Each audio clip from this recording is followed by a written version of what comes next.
Cami is 12 years old and one of the coolest people you'll ever meet.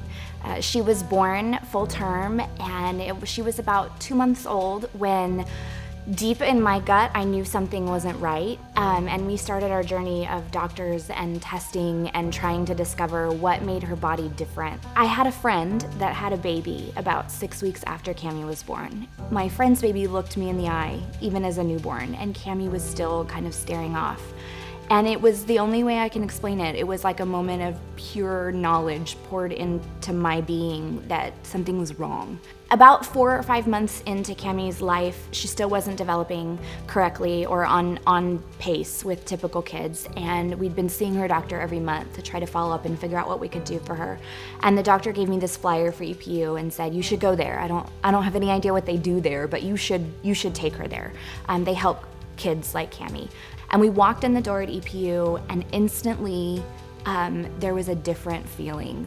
It was the first time since Cami had been born really that it felt like there was a place for us. It felt like it was gonna be okay. And that's the only way to describe it. We toured the whole building and it felt like a puzzle maze. And I know we heard about services, but all I could focus on was that feeling of, I'm gonna be okay and Cami's gonna be okay. Our lives got better and our happiness increased, and we got to a really good place. And certainly I have to give a lot of credit to EPU for that, through their, not only their work with Cami, but also through providing Erin with a place where she could go and talk about these things with other moms who were going through similar things, and through the understanding of the therapists and the people who work there. And most importantly to me at that time was my 3-year-old, who was feeling so displaced and so tossed around from babysitter to babysitter as I went to appointments. And the first thing they did was scoop her up and take her to Teacher Leah and say, "This is where you get to play." And she fell in love with Teacher Leah at that very first visit. She cried when we left EPU that first day. She used to tell people that we went to EPU for her, and I don't think she realized for a while that we went for Cami. But that's how loving EPU was for us, is that it just encompassed our whole family. They even had classes that my mom could attend as a grandma. And we just felt like every time we were there, we were being taken care of. They're so concerned about not only what's going on with the child who has the special needs, but also with our kids. Our kids could go there and they'd always looked forward to going to EPU because they could play. I also remember just feeling very included.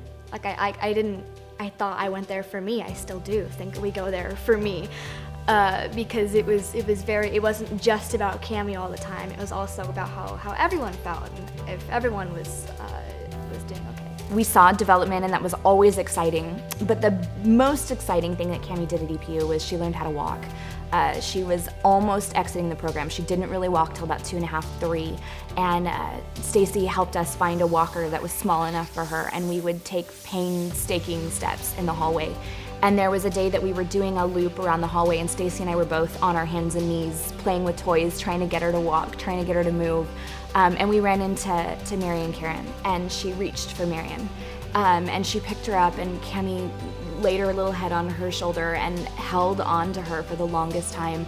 And then we all cried, like big old babies. It was such a beautiful moment, and it was such a beautiful kind of mixture of the mission of EPU and then watching Cami kind of fulfill that mission right there in the hall. Cami has kind of surpassed all odds as far as doctors and diagnoses go.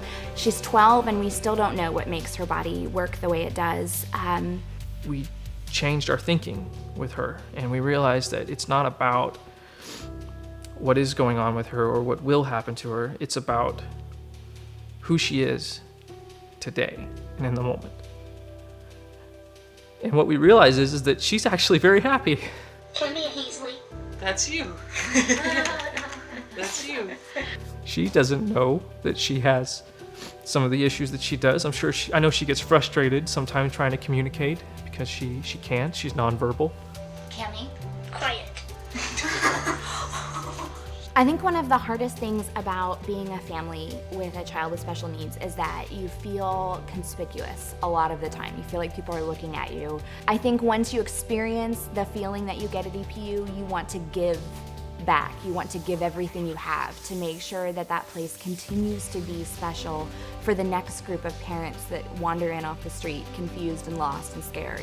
My first fiesta was so exciting, and I was so proud to see the community come and support and know a place that I loved as deeply as I loved EPU. And I tell everyone, I'm obnoxious. I tell anyone and everyone about EPU everywhere I go, because it's just it's a sacred place for our family. So looking around and seeing that is not only a financial support, which is incredibly important in order to keep EPU's doors open and keep the programs thriving, but it's also an emotional support and a good reminder that the community should and does love our kids, and that our families have a place in the community.